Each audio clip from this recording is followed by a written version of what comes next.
Hello there guys, Wayne here from Luna's World. I hope you are doing well. We're in the Jabberoo and we're at London City and we're doing a final sort of exploration of this frame generation. And yeah, so let me just, with that, go to my settings and you guys can see what we're rocking with here. So TAA mode as usual, and I have come back. I'm on high end, I think, and I have come back on these just because London City is, as you know, absolutely horrendous for frames. So yeah, another thing I'm really getting annoyed with is this damn menu here. I've noticed other people getting it as well. I hope they fix that. I want to change the weather and I can't. Super annoying. Anyway, let's release the brake and we'll get on out of here. So this is a 2020 aircraft that seems to be working reasonably well. We got a bit of artifacting here due to frame generation, but let's not worry too much about that. I have switched that white dot off, so again, I don't quite know what that's about. It's just all a bit janky. But that being said, we're getting 66 frames, guys, over City, which is pretty damn impressive, I have to say. Okay, we're not in a complex aircraft here and there's no clouds. But this is relatively nice. Beautiful detail. A few stutters here and there. You'd expect it at this low level. But you'd expect it with this low level. Let's fly over to the what do you call that thing? Oh my word. Oh gosh. Brain. Anyway, that thing, let's have a look at the detail on it.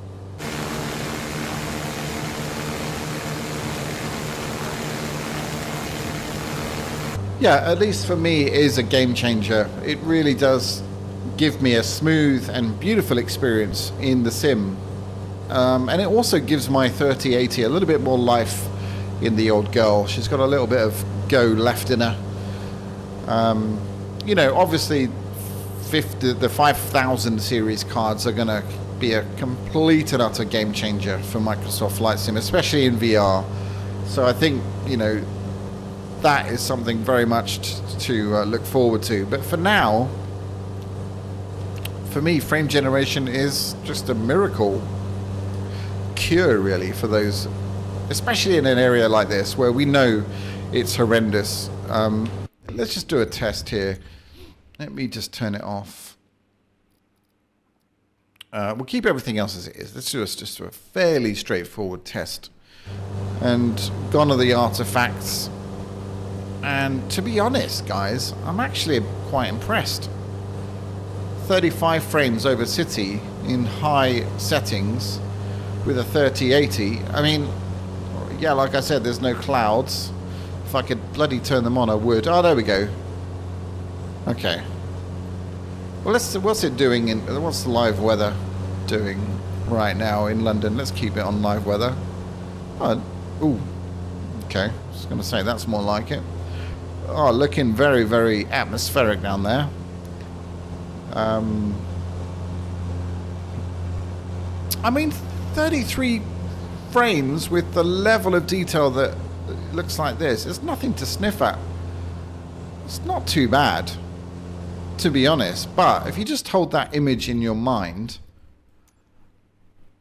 like I said, apart from the odd sort of artifacting with things moving around and stuff, I just don't see a big degradation in the visuals. And I might be slightly blind. Just want to make it a little bit. Well, now see that the Okay, it is really gloomy in London today. Okay. What's happening there? Okay. Ooh, a green building. Never seen that before.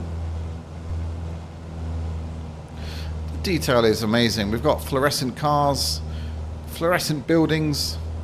So, you know, I know there's artifacting, guys, but to be honest, I just don't care.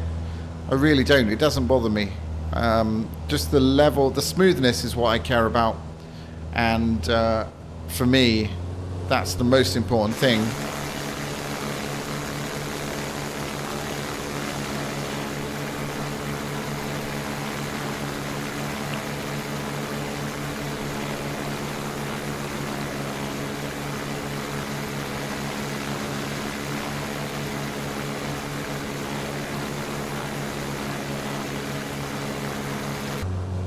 Yeah.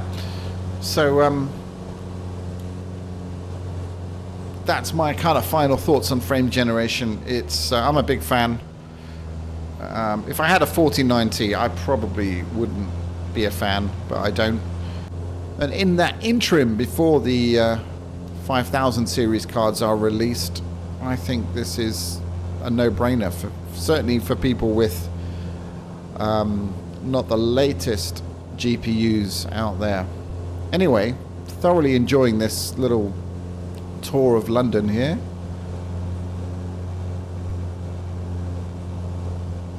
In an Australian aircraft. It's a bit strange, but anyway, I like this little Jabiru. It's fun to fly.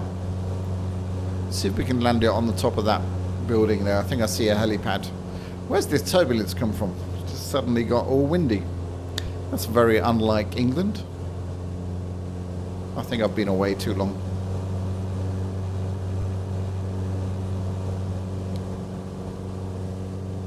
Alright, it's not a helipad, it's just pigeon sticks.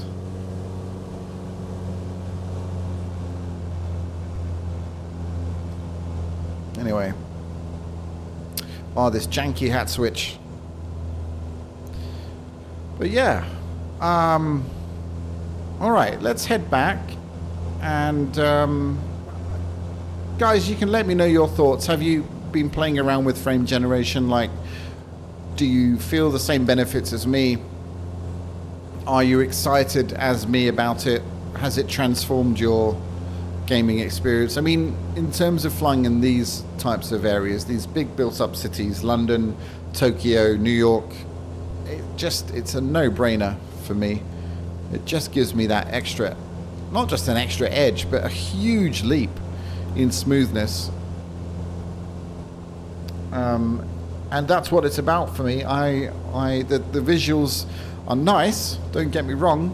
We all want, we want it as pretty as it can be, but for me, the smoothness is more important. Just to get that sensation of flying, wind beneath the wings, that's what it's all about.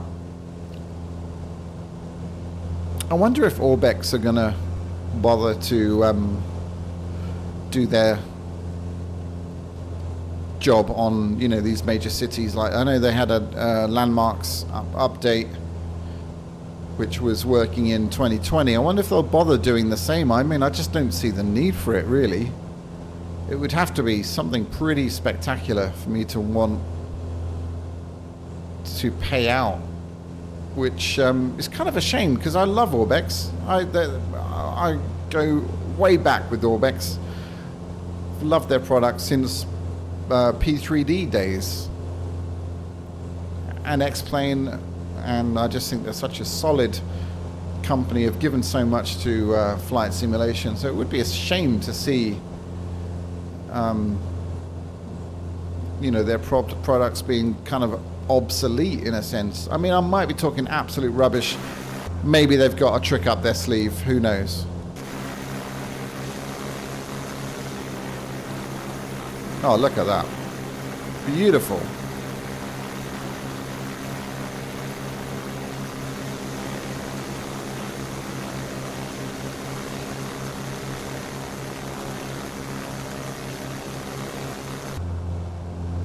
Absolutely gorgeous. All right, now let's see if we get any stutters on final. And as we do the approach, I'll tell you about my little secret hobby that I've been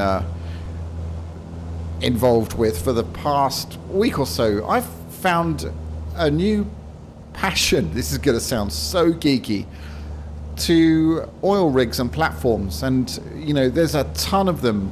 There's, in fact, I think they're all pretty much modeled in Microsoft Flight Sim 2024. And that is an amazing feat because these platforms are just engineering marvels. They really are. And I never really gave it much thought. But,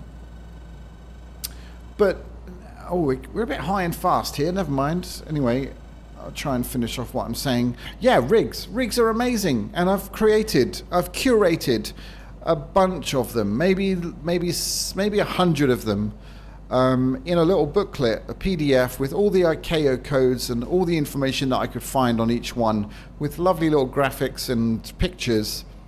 It might make a nice little companion if you really want to get into helicopter flying and specifically flying to some of these. Oh dear! Oh blimey, we're down just about. That was a bit of a suspect landing there. It's unlike me, but yeah. Anyway, more details on that coming soon. Here's a little screenshot of the cover, and I'll be doing a video of some rigs. I did put one out and I wasn't happy with it, and so I've made it a private video, but 2 people emailed me to get their free copy of the guide, and I'll be redoing that competition. Not really a competition, but basically just the first 10 people to email me will get it for free as just as a thank you for me hitting 10k subscribers the other day.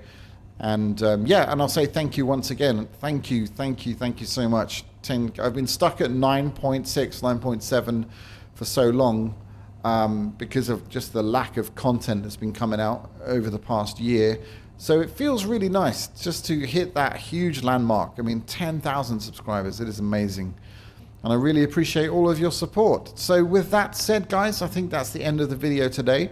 Let me know your thoughts on frame generation. I'm probably going to have a break from doing this kind of video. I want to kind of get into flying and exploring the sim a bit more and some add-ons and things. So lots of content coming your way soon. Some live streams as well. So yeah, looking forward to interacting with you guys, and hope you're doing well. Take care. See you very soon. Adios.